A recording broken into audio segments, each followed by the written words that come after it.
हमारे कैलेंडर में सिर्फ तारीखें ही तो नहीं होती, इसमें कुछ दिन ऐसे भी हैं जो पूरी पूरी कहानी कहते हैं। तो आज हम उन्हीं खास दिनों के पीछे छिपे मतलब को समझने की कोशिश करेंगे। कभी सोचा है कि हम कुछ तारीखों को इतना खास क्यों मानते हैं? उन्हें कैलेंडर पर गोल क्यों करते हैं? ये सिर्फ छुट्टियां नहीं होती, इनके पीछे एक गहरा मतलब छिपा होता है। आइए पता लगाते हैं। चलिए शुरुआत करते हैं उन दिनों से जो हमारी नेशनल आइडेंटिटी, हमारे इतिहास और उन महान हस्तियों को याद करते हैं जिन्होंने इस देश को गढ़ा है। देखिए, ये वो दिन हैं जो भारत की नींव रखने वालों को एक तरह से सलाम करते हैं, जैसे 9 जनवरी जब महात्मा गांधी घर वापस आए थे, या फिर 23 जनवरी नेताजी सुभाष चंद्र बोस का पराक्रम दिवस। और हाँ, स्वामी विवेकानंद के जन्मदिन को हम राष्ट्रीय युवा दिवस के तौर पर मनाते हैं, और अटल बिहारी वाजपेयी जी का जन्मदिन होता है सुशासन दिवस। ये सब हमारे राष्ट्र के स्तंभ हैं, है ना?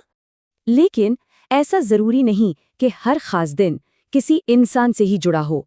कुछ तारीखें हमारी साइंटिफिक अचीवमेंट्स का जश्न मनाती हैं, जैसे कि 28 फरवरी। तो सवाल उठता है कि 28 फरवरी को ही क्यों मनाते हैं राष्ट्रीय विज्ञान दिवस?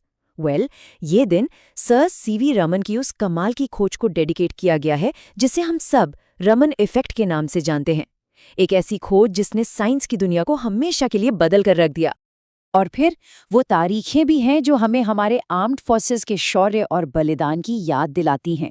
26 जुलाई कारगिल विजय दिवस, ये 1999 के ऑपरेशन विजय की उस ऐतिहासिक जीत का प्रतीक है। राष्ट्र के बाद अब बात करते हैं उस घर की जिसे हम सब शेयर करते हैं, हमारी पृथ्वी। पता है, एनवायरनमेंट से जुड़े दिनों में एक बड़ा ही दिलचस्प पैटर्न है। बस 22 तारीख याद रख लीजिए। 22 मार्च पानी के लिए, 22 अप्रैल हमारी धरती के लिए, और 22 मई हमारी बायोलॉजिकल डाइवर्सिटी के लिए। है ना आसान याद रखना? और ये लिस्ट यही खत्म नहीं होती। जून और सितंबर के महीने हमें याद दिलाते हैं कि हमारा एनवायरनमेंट, हमारे महासागर, हमारी जमीन और यहाँ तक कि हमें बचाने वाली वो ओजोन परत, ये सब हमारे अटेंशन और देखभाल पर ही तो डिपेंड करते हैं। ग्रह के बाद अब फोकस करते हैं उन पर जो इस ग्रह पर रहते हैं, यानी हम सब इंसान। 7 अप्रैल को होता है विश्व स्वास्थ्य दिवस, और ये तारीख बहुत खास है। जानते हैं क्यों? क्योंकि इसी दिन 1948 में विश्व स्वास्थ्य संगठन यानी WHO की स्थापना हुई थी, और उसका मकसद सिर्फ एक था, पूरी दुनिया में हर किसी के लिए बेहतर हेल्थ सुनिश्चित करना। और देखिए, हेल्थ का मतलब सिर्फ एक दिन मना लेना नहीं है। डॉक्टर्स डे से लेकर विश्व एड्स दिवस तक, और तंबाकू निषेध दिवस से लेकर अंतर्राष्ट्रीय योग दिवस तक, ये सारे दिन हमें बार बार याद दिलाते हैं कि हमारी सेहत, चाहे वो फिजिकल हो या मेंटल, कितनी ज्यादा कीमती है।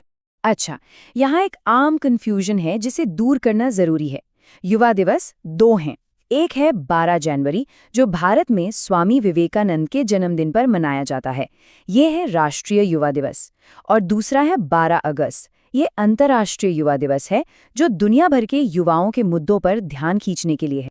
एक मजबूत समाज की नींव क्या होती है? एजुकेशन, लिटरेसी, डेमोक्रेसी और ह्यूमन राइट्स, है ना? सितंबर और दिसंबर के महीने में आने वाले ये दिन हमें इन्हीं जरूरी वैल्यूज की याद दिलाते हैं। चलिए अब थोड़ा और बड़ा सोचते हैं। बात करते हैं उन गोल्स की जो पूरी दुनिया को एक साथ लेकर आते हैं। जैसे युवा दिवस के साथ था, वैसा ही कुछ हिंदी दिवस के साथ भी है। 10 जनवरी को विश्व हिंदी दिवस मनाया जाता है, जिसका मकसद है दुनिया भर में हिंदी को प्रमोट करना। वहीं 14 सितंबर को होता है राष्ट्रीय हिंदी दिवस, जो भारत में हिंदी को राजभाषा का दर्जा मिलने का जश्न है। ग्लोबल कोऑपरेशन की बात हो और संयुक्त राष्ट्र का जिक्र न हो, ये तो हो ही नहीं सकता। 1945 में इसकी स्थापना हुई थी, और हर साल 24 अक्टूबर को हम अंतर्राष्ट्रीय शांति और सुरक्षा के लिए इसकी कोशिशों को सलाम करते हैं। हमारा कैलेंडर ऐसे दिनों से भी भरा पड़ा है जो ग्लोबल वैल्यूज की बात करते हैं, चाहे वो 8 मार्च को महिला दिवस हो, 2 अक्टूबर को गांधी जी के जन्मदिन पर अहिंसा का संदेश हो, 18 जुलाई को नेल्सन मंडेला का संघर्ष हो, या फिर 11 अक्टूबर को हमारी बेटियों का भविष्य हो। और एक आखिरी जरूरी अंतर, भारत 24 जनवरी को राष्ट्रीय बालिका दिवस मनाता है, जबकि 11 अक्टूबर को पूरी दुनिया अंतर्राष्ट्रीय बालिका दिवस पर बेटियों के अधिकारों और उनकी चुनौतियों पर फोकस करती है। तो हमने राष्ट्र, पर्यावरण, इंसानियत और पूरी दुनिया से जुड़े इतने सारे दिनों की बात की। अब सवाल ये है कि इन सभी अलग-अलग तारीखों में कॉमन क्या है? इन्हें एक साथ क्या जोड़ता है? जवाब बहुत सिंपल है। ये दिन सिर्फ कैलेंडर की तारीखें नहीं हैं, ये सालाना रिमाइंडर्स हैं। ये हमें याद दिलाते हैं कि हम अपने पास्ट से सीखें, अपने प्रेजेंट पर सोचें और एक बेहतर फ्यूचर के लिए काम करें। तो हमारा कैलेंडर असल में एक कॉल टू एक्शन है। सवाल ये नहीं है कि कौन सा दिन सबसे जरूरी है। सवाल तो ये है कि इस साल हम किस दिन को सिर्फ मनाएंगे नहीं, बल्कि उसे जिएंगे भी।